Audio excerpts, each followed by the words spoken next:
예, 시장 상황들 그러면 면밀히 하나하나 뜯어가면서 또 투자 전략 대비를 해보도록 하겠습니다. 키움증권 투자 콘텐츠팀 윤종빈 투자 전문가와 함께합니다. 어서 오십시오. 안녕하십니까. 안녕하세요. 네. 여쭤볼 게 참 많습니다. 네. 먼저 수급부터 한번 시작을 해보도록 할 텐데 왜 이렇게 기관은 많이 파는가? 또 외국인은 언제까지 사줄 수 있을 것인가? 그런데 또 어제 오늘 외국인은 선물 시장에서 또 왜 이렇게 적극적으로 순매도를 하고 있는가? 수급 상황 어떻게 파악하고 계십니까? 지금 굉장히 어려운 시기죠.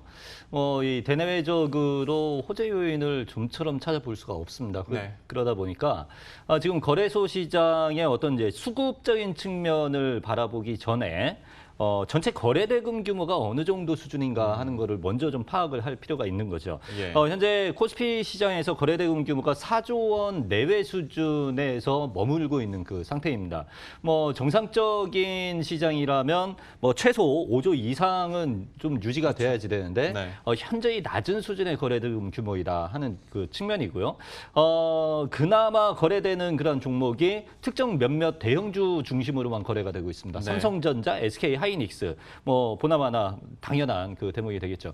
결국 현재 증시 에너지 자체가 현저히 둔화되고 있다는 거는 주요 투자 주체들이 그만큼 아주 짙은 관망세를 견지를 하고 있다 하는 그 측면이고, 역대적으로 이렇게 에너지가 약한 시장에서는 항상 웹도독 현상이 발생이 그러게요. 됩니다. 네. 그래서 이제 외국인 선물 매매 동향에 따라서 지수가 장중에 등락을 거듭하는 그 양상이 발생될 수밖에 없는 그 상황이기 때문에 일단 현물 쪽에서 에너지를 기대 걸기는 지금 상황에서는 굉장히 어려운 상황이고요. 그나마 좀 형성되는 수급도 삼성전자, 하이닉스 쪽으로만 유입이 되기 때문에 큰 그렇죠. 의미는 가질 필요가 없다. 외국인 선물 동향에 주목할 필요가 있다 하는 점을 말씀을 드리겠습니다. 그래서 좀 더 어제 오늘의 순매도세가 좀 걱정이 되는 것 같은데요. 그러면 이번에는 코스닥도 한번 여쭤보도록 하겠습니다.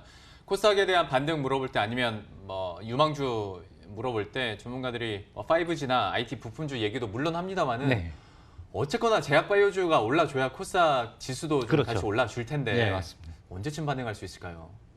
이게 참 굉장히 어려운 얘기일 수밖에 없는데요. 지금 바이오 진영이 한참 전에서부터 삼성 바이오의 분식 논란이라든지 아니면 코롱 티슈진 악재, 여러 가지 요인들이 복합적으로 어우러지고 신약 개발을 통해서 임상 실험을 거치고 있는 그러한 기업들이 임상 실패와 관련된 그러한 어떤 이제 예의까지 나오고 있고 그러다 보니 신약에 대한 기대감도 많이 좀 줄어든 그 상황에 직면해 있습니다. 예. 상당히 센티먼트가 악화되어 있는 그 상황에 놓여져 있는데 그나마 지금 시점에서는 좀 관심을 기울일 필요가 있는 그 시점이다라고 이렇게 말씀을 드리고 싶은 부분이요.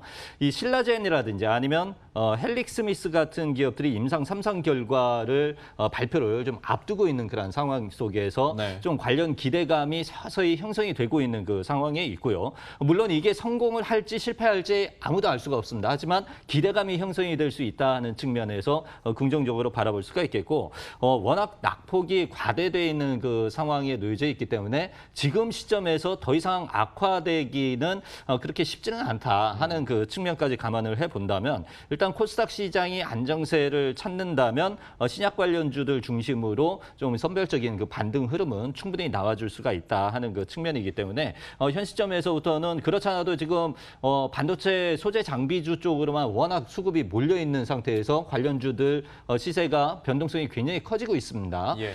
이 부분에 좀 현기증 느끼는 투자자분들 굉장히 많으실 텐데 서서히 바이오 쪽으로 관심을 좀 기울여 나가실 필요가 있겠습니다. 그러니까 진짜 말씀하신 것처럼 현기증을 근데 느낄 수밖에 없는 상황인 것 같습니다. 다른 쪽으로는 모멘텀이 없고. 그렇죠.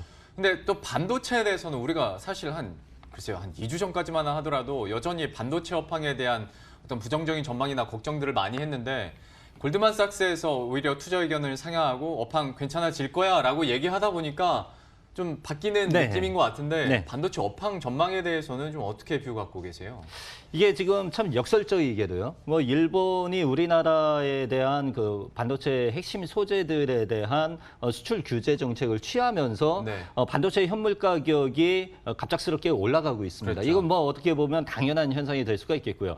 특히 지금 낸드 쪽에서는 재고 수량이 굉장히 많은 그 상황인데 이런 어떤 이제 반도체 업황상에서의 불안 요인이 발생이 되면서 좀 미리 사놓자 네. 하는 그런 어떤 선 수요도 많이 발생이 되고 있는 그런 상황입니다. 결국 이렇게 가게 된다면 뭐 삼성전자, 하이닉스에서도 감산을 이제 진행을 하게 될 수밖에 없는 상황이고요. 예. 생각했던 것보다 훨씬 빠른 타이밍에 반도체 업황이 올라올 수밖에 없는 그 현실적인 상황에 놓여져 있다는 거고 이런 부분들에 이제 주목하면서 골드만삭스에서 좀 이 긍정적인 보고서를 내놨습니다. 실제 지금 미국의 반도체 기업들 실적이 꽤 견고하게 그렇게 네. 나오고 있는 그 상황에 놓여져 있는데 국내 반도체 기업들도 뭐 오늘 SK 하이닉스 어닝 쇼크가 나왔죠. 그런데 어닝 쇼크 나오는 부분은 어떻게 보면 당연한 그 상황인데 이 부분을 곰곰이 놓고 따져보면 그만큼 생각했던 것보다 지금까지 반도체 현물 가격이 너무 많이 빠졌다 하는 그 측면이거든요. 네. 너무 많이 빠졌다 하는 그 측면 속에서 상승 요인이 발생이 되고 있는 그 상황이기 때문에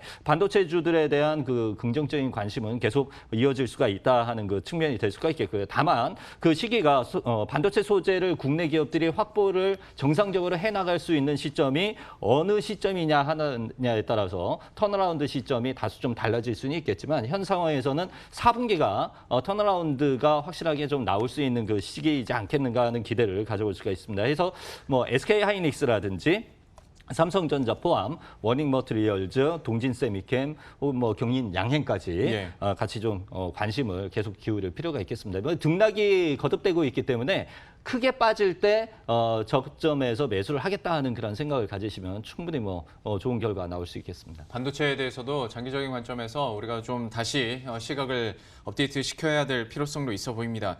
그리고 또 다른 한쪽에서 시장에서 관심 갖고 있는 것이 그러니까 일본의 수출 규제가 확대됐을 때 또 이야기가 되는 게 탄소 섬유나 기계 쪽으로 확대될 수 있기 네. 때문에 오랜만에 또 그래핀 얘기들을 많이 합니다. 네. 실제로 투자 가치에 대해서는 어떻게 보십니까? 실제 그래핀 관련주 해서 이틀 전에 국일제지 같은 예, 경우 그렇습니다. 상한가까지 또 올라서는 그런 어떤 급등 시세가 연출이 되고 있는 상황인데 이 그래핀이 결국 뭐 탄소 섬유 사용을 줄일 수 있을 것이다라는 그 기대감을 계속 좀 높여나가고 있는 그 상황에 있는데 국일제지 같은 경우를 예로 놓고 들자면 그 자회사인 국일 그래핀이 기술력을 국제적으로 지금 입증을 받고 8인치 플렉서블 소재의 그래핀 합성을 하는데 성공을 했다 하는 그 소식까지 지금 전해지고 있는 상황이니까요. 예. 하지만 한 가지 염두에 두셔야 되는 부분은 아직까지 이 그래핀은 상용화하기까지는 한참의 시간이 소요가 될 수밖에 없을 것이다 하는 예. 그 측면을 좀 감안을 해야지 됩니다. 그러니까 주가가 워낙 지금 빠르게 뭐 외부 이슈 요인까지 곁들여지면서 빠르게 달려나가고 있기 때문에 관련해서는 좀 주의를 요할 수밖에 없는 그 상황이 되겠는데요. 다만 이 국내에서 이제 탄소 섬유를 생각을 해본다면 탄소 섬유를 생산을 하고 있는 그 업체가 있습니다. 네. 그런 어떤 업체에 대해서는 좀 관심을 충분히 좀 많이 가질 필요가 있겠는데 대표적인 게 효성 첨단 소재 같은 그런 네. 기업이 될 수가 있겠죠. 근데 다만 이제 실제 실적으로 잡히기까지는 시간이 좀 필요한 상황인데 이런 뉴스들로 인한 상승세가 워낙 두드러지다 보니까 변동성에 대해서는 좀 조심을 하셔야 될 것 같고 비슷한 맥락에서 애국 테마주로 묶인 종목들이 있지 않습니까? 워낙 많이 올랐는데 약간 좀 희한하다 싶은 게 그 회사의 대표가 가지고 있는 지분 반을 팔아버린달지 네. 옆에서 보면 대표도 자기 회사 적정 가치가 이 정도는 아니라고 생각하나 보다라는 생각을 갖게 되거든요. 돈이 부족했나 보죠. 돈이 부족해서 뭐 좋게 해석하면 그렇게 하겠습니다. 좀 이런 애국 테마주들에 대한 투자 대응 뭐 스탠스 여기에 대해서는 글쎄요 전략보다는 조언에 가까울 것 같긴 한데 한마디만 해주시죠. 뭐 크게 이제 굵직하게 두 개 회사가 지분 매각과 관련된 그 이슈가 나왔습니다. 네. 후성 그리고 모나미 이런 기업들이죠. 모나미 같은 경우에는 오늘도 장중에 꽤 탄력적인 그 흐름이 나타나는 그 모습도 보이기는 했는데 일단 좀 이 시장에 보내주는 시그널 자체는 분명히 안 좋습니다. 그렇죠. 대표이사가 지분을 매각을 했다.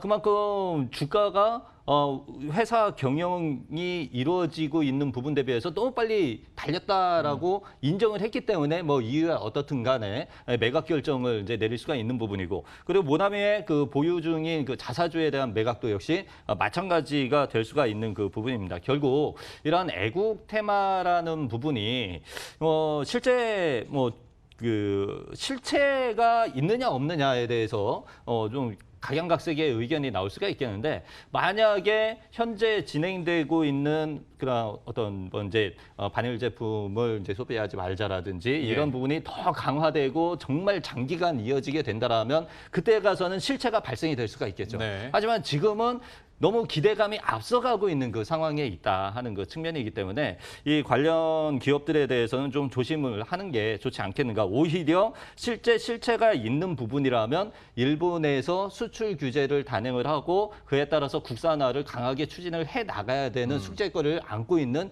그 부분이 실체가 있다 하는 측면으로 좀 생각을 해주실 필요가 있겠습니다. 예, 그 측면에서는 또 어찌 보면 후성도 근데 나름대로 기술력이 있고 솔브레인 역시 여기에 대한 기술력이 있기 때문에 한번 실제로 이제 실적이 잡히고 정말 반사 이익을 가져가는지 한번 지켜보도록 하겠습니다. 글쎄요, 질문 하나밖에 더 못 드릴 것 같은데 하나가 사실 어디선가 저 지인이 요즘에 한국전력 얘기하면 아재 소리 듣는다고 얘기는 하던데 근데 또 이게 외국인 매수세도 그렇고 기관들도 그러니까 둘이 번갈아 가면서 잘 삽니다. 한국전력, 유틸리티 업종에 대해서 어떻게 보십니까? 꽤 견고하게 좀 흐름 나타나고 있는 그 상황에 있는데 이 실제 유틸리티라는 업종이 가지고 있는 특징이 아주 강력한 특징이 있죠. 경기 방어주. 예, 대표적인 경기 방어주에 속해 있는 그 진영이기 때문에 요즘처럼 불안정한 그리고 뭐 경기에 대한 우려감이 짙고 기업들 실적에 대한 우려감이 커지고 있고 외부 악재가 많고 하다 보면 결국 안정적인 쪽을 찾아서 투자를 하게 되는데 결국 찾는 부분이 이제 유틸리티가 될 수가 있다 하는 측면입니다. 여기에다가 실적 같은 경우도 전년 대비해서 실적이 좀 개선되고 있는 그런 구간에 또 진입을 하고 있는 그 대목이 있기 때문에 뭐 배당까지 겨냥을 하는 안정된 자금들이 좀 계속 유입이 되고 있는 그 상황인데 다만 한 가지 유의하실 부분은 이거는 대안 성격의 그런 종목이다. 결국 시장이 안정을 찾아 나가게 된다면 그 시점에서부터는 오히려 외면을 받을 수가 있는 그 진영이기 때문에 그 시기를 잘 파악을 하셔야지 되는 그 구간이 될 수가 있겠고요. 현 시점에서는 하나의 좀 대안주의 역할은 충분히 당분간은 해줄 수 있다 하는 그 측면도 좀 바라볼 수가 있습니다. 대안의 성격으로 한번 바라보자 얘기를 해주셨고, 근데 한국전력 같은 경우에는 어떤 정책적인 불확실성도 있잖아요. 하다 보니까 그렇죠. 그런데 이제 시간이 지나면서 현 시점에서는 이 원전 쪽에 대한 사용 비율도 조금씩 좀 늘어나고 있는 그런 상황에 있고 하기 때문에 과거 대비해서는 우려감이 조금은 좀 줄어든 그 상황이 있기 때문에 그 부분도 좀 유리하게 작용될 수가 있다 하는 점이죠. 알겠습니다. 한국전력에 대해서까지 또 수급이 모이고 있어서 질문을 드려봤습니다. 키움증권 투자 콘텐츠 팀의 윤종빈 투자 전문가와 함께했습니다. 고맙습니다. 감사합니다.